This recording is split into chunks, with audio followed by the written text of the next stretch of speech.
Oke friends, welcome to Servan Gaming. Jadi pada video kali ini gue bakalan beritahukan ke teman-teman karakter-karakter yang sangat ingin dimainkan oleh pemain Genshin Impact namun belum dirilis oleh Hoyoverse ya, atau lebih tepatnya masih NPC ya, atau belum bisa kita mainkan, non-playable karakter ya. Jadi pada video kali ini gue bakal membuat 7 karakter yang paling diminati oleh pemain Genshin Impact namun belum dirilis ya secara gameplaynya. Oke friends, sebelum gue mulai gue bakal beritahukan ke teman-teman bahwa karakter-karakter yang gue sebutkan ini merupakan karakter yang masih belum dapat dimainkan ya, atau belum pasti apakah Hoyoverse bakal membuat karakter ini dapat di playable atau dapat dimainkan atau tidak. Jadi ini merupakan list karakter yang ingin kita mainkan tapi belum keluar ya, tapi peminatnya cukup banyak karakter yang akan gue sebutkan ini ya.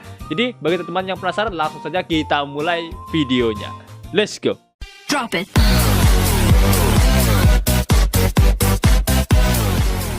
Oke friends, yang pertama itu adalah Bonanus atau Yaksa Hydro. Yaksa Hydro ini baru rilis tepatnya pada update 2.7 pada event yang sekarang ya.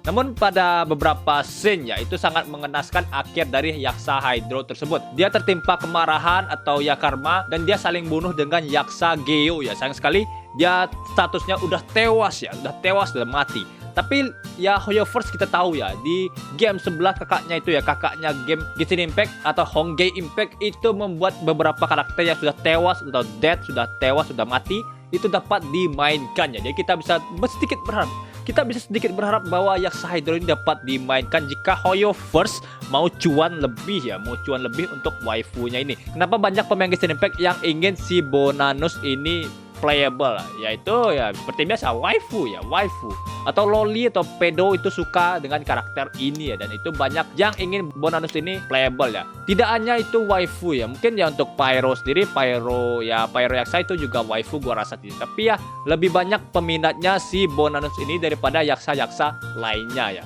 Atau mungkin ya karena berbatang 3 lagi ya, untuk berbatang yang 3 lagi mungkin nggak ada yang minat atau kurang yang minat. Orang lebih minatnya waifu gua rasa sih. Lalu yang kedua adalah Varka. Di sini Varka itu merupakan Grandmaster kedua dari Knight of Favonius atau Knight of Bebanius ya. Karena ya beberapa anggotanya itu cukup beban gua rasa sih. Ini teman-teman bisa lihat, ini Knight of Favonius atau Knight of Bebanius ya. Di sini gue bakal gue senggol aja. Kayak gini cuy. Ini letoy sekali cuy, sumpah dah. Oke, gue bakal coba serang. Takut cok. Ini Knight of Favonius takut kena tombak BPJS. Gila nggak tuh? Oke, mungkin itu cuma Swan. Oke, coba Knight of Favonius lainnya. Nih. Takut anjay. Takut. Takut anjay. Ini gila sih Bebanius sumpah dah. Nih coba lagi. Ini Miles Morales ya. Ini Spider-Man gua rasa sih.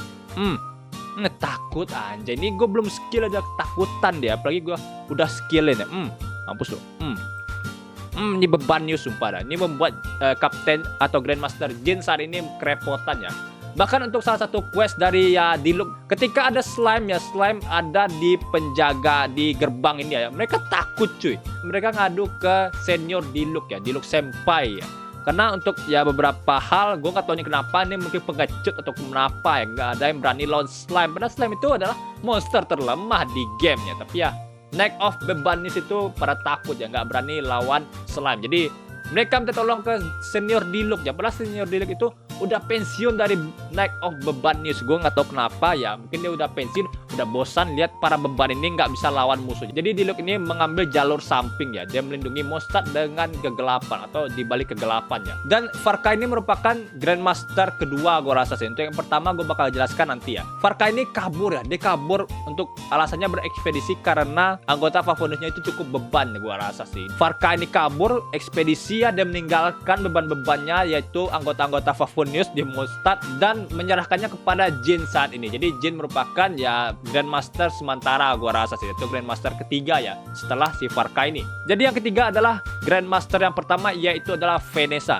Jadi singkatnya Vanessa ini adalah pendiri dari beban-beban Knight of Favonius ya, atau merupakan pendiri dari Knight of Favonius. Jadi dia akhirnya gua nggak bakal baca lore-nya karena terlalu panjang cuy. Itu karena terlalu panjang jadi gua bakal singkat. Dia menjadi elang dan kabur ke Celestia. Ya cukup itu doang sih. Itu doang ya, dia berubah jadi elang dan kabur ke Celestia, itu doang. Jadi jika teman-teman Ada penjelasan mengenai Farka secara singkat bisa tuliskan di kolom komentar ya. Gue nggak mau panjang lebar untuk ya Baba yang udah tewas ini ya. Jadi banyak pemain yang ingin Vanessa ini menjadi playable. Dia penasaran seperti apa bentuknya Vanessa ini ketika playable ya. Dan gue rasa untuk visionnya sendiri dia merupakan gladiator ya. Jadi ini yang gue maksud jadi elang dan terbang ke langit Celestia ya. Jadi dikatakan bahwa di akhir hidupnya dia naik ke Celestia di Windrise dan mengambil bentuk elang atau falcon ya. Setelah itu dia menjadi falcon dari barat atau falcon from the west ya. Salah satu dari 4 angin. Untuk 4 angin ini yang pertama itu ada serigala, yaitu anjing dari peliharaan si Razor ya, Boreas namanya. Lalu naga cengeng yang bisa di sekali one hit dengan Childe, yaitu ya The Valin ya, The Valin. Lalu yang ketiga adalah Falcon from the West si Vanessa ini. Lalu yang keempat adalah Jin sebagai lion atau sebagai singanya. Itu merupakan 4 anginnya. Lalu yang keempat adalah Signora yang mana ketika dia menendang Venti dengan mudahnya ya, dengan simpelnya dia menendang Venti seorang Archon Anemo di Mondstadt ya. Dengan ya gua rasa untuk perlawanan Venti itu cukup pengecut gua rasa sih. Ya kalau Venti gua rasa melawan Signora ya, itu dikatakan kekuatan Venti itu Mondstadt bakal terbang kabarnya. Kabarnya bakal terbang negara Mondstadt ya ketika Venti menggunakan kekuatannya. Jadi dia menahan sedikit kekuatannya untuk Signora ini, bahkan kena tendangan. Jadi Archon kena tendang sama ya Milef ya, sama ya ibu-ibu gua rasa sih. Dan itu menurut gue scene yang paling gila gue rasa sih. Itu benar-benar diremehkan Archon Barbatoros kita ya. Dan ya akhirnya dia sekali tebas sama Archon ya Electro ya. Atau lebih tepatnya Zebal ya, Radan Ball atau Bulbasaur. Sekali tebas tewas dan menjadi weekly boss yang bisa kita hajar setiap mingguannya. Lalu yang kelima adalah Baizu, merupakan karakter Dendro pertama dan sampai sekarang berubannya nggak pernah jadi playable karakter. Padahal Baizu ini bisa kita lihat waktu quest utama dari Liyue ya. Ketika kita mencari bahan-bahan penting di Liyue atau lebih tepatnya ya tempat si Baizu ini. Baizu ini memiliki ular yang cukup cerewet dan menurut gue itu cukup menarik ya, seperti Fischl dengan Oz ya. Itu menurut gue cukup menarik. Dendro pertama yang kita lihat adalah si Baizu ini ya. Di quest story ya, di lore di komik gue nggak tahu ya. Jika teman-teman tahu Dendro pertama silahkan tulis di kolom komentar ya. Lalu yang keenam adalah Denslev. Denslev merupakan karakter yang sangat membantu kita mencapai tujuan utama kita ya, yaitu mencari adik kita yang menghilang atau mencari kakak kita yang hilang. Tergantung teman-teman pakai MC-nya yang mana. Tentu saja untuk MC sekarang yang canonnya yang utama tentu saja si Aether ya. Itu pasti Aether, bukan Lumen ya. Lumen cocoknya jadi penjahat cuy. Jadi ketika kita menyelesaikan ya krisis yang ada di Mondstadt, hadiahnya apaan? Hadiahnya apaan? Cuma menempel poster orang hilang. Nih, carikan adikku, rambutnya pirang mengenakan pakaian unik, setiap informasi atau bantuan sangat dihargai ya. Silakan laporan segala informasi bla bla bla kepada Outrider Amber. Terima kasih banyak. Ini Amber gue nggak tahu otaknya aman atau enggak ya. Dia letakkan poster hilang di sini cuy, di menara paling tinggi. Cok, gila nggak tuh? Ini menara paling tinggi ini gimana caranya orang baca ya? Yang gimana cara orang baca? Ini letaknya nggak strategis ya. Gue nggak tahu nih Amber serius letakinya atau enggak ya. Tapi ya tetap bersyukur ya, bersyukur impact ya. Tetap dipasang poster orang hilang walaupun nggak ada yang baca gue rasa sih. Kita menyelesaikan krisis Liyue dan hadiahnya apaan cuy? Ini hadiahnya ini ya, ini poster orang hilang ya. Seperti biasa kita berikan poster atau kita ingin penduduk itu memberitahukan kita informasi mengenai adik kita yang ada di Liyue. Tapi sayangnya itu nggak ada cuy, itu nggak ada. Ini tempelnya ini gimana cuy? Ini nggak niat sama sekali ya. Paling nggak tempel di sini ya. Di sini tepatnya ini banyak bakal yang melapor ya. Letaknya di sini cok. Ini gimana sih? Ini letaknya gimana sih? Ini gimana? Ini orang bucin dua mungkin nggak bakal lihat poster orang hilang ya.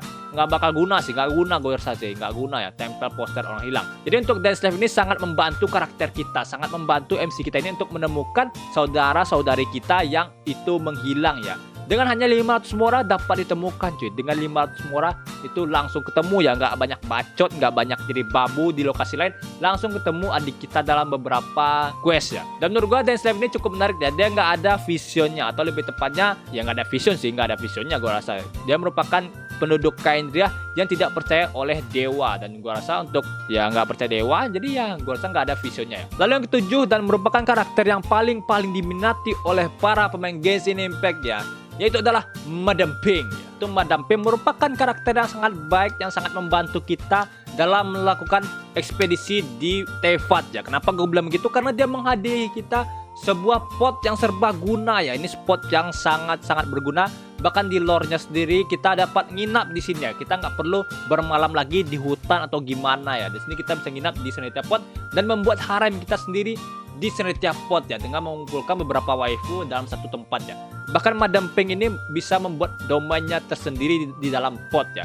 Dan menurut gue itu cukup luar biasa dan banyak yang menantikan Madam Pink ini menjadi playable ya. Dan menurut gue itu merupakan parah sih, itu parah gue rasa sih. Nenek-nenek disuruh fighting ya, mungkin ya ini Madam Pink bakal rilis ya karakter playable-nya jika kita banyak berdoa ya. Kita banyak berdoa, gue rasa sih banyak pemain yang ingin Madam Pink ini playable, dan bahkan banyak fan artnya mengenai Madam Pink ini buat playable karakternya. Oke bros, gue rasa itu saja video untuk kali ini. Mungkin teman-teman ada yang tidak setuju dengan pendapat gue, silahkan tulis di kolom komentar ya. Di sini gue nggak bakal menceritakan lore videonya karena terlalu panjang, dan gue cuma membuat karakter-karakter yang banyak diminati oleh para pemain Genshin Impact, dan banyak yang ingin karakter-karakter ini menjadi playable atau dapat dimainkan ya. Jadi gue rasa bagi teman-teman yang ada karakternya ingin playable namun nggak ada saat ini, bisa tuliskan di kolom komentar ya. Yang mana teman-teman ingin playable karakternya yang belum dirilis oleh Horniverse. Oke bros, gue rasa itu saja video untuk kali ini. Terima kasih sudah menonton. See you next in video. Bye bye.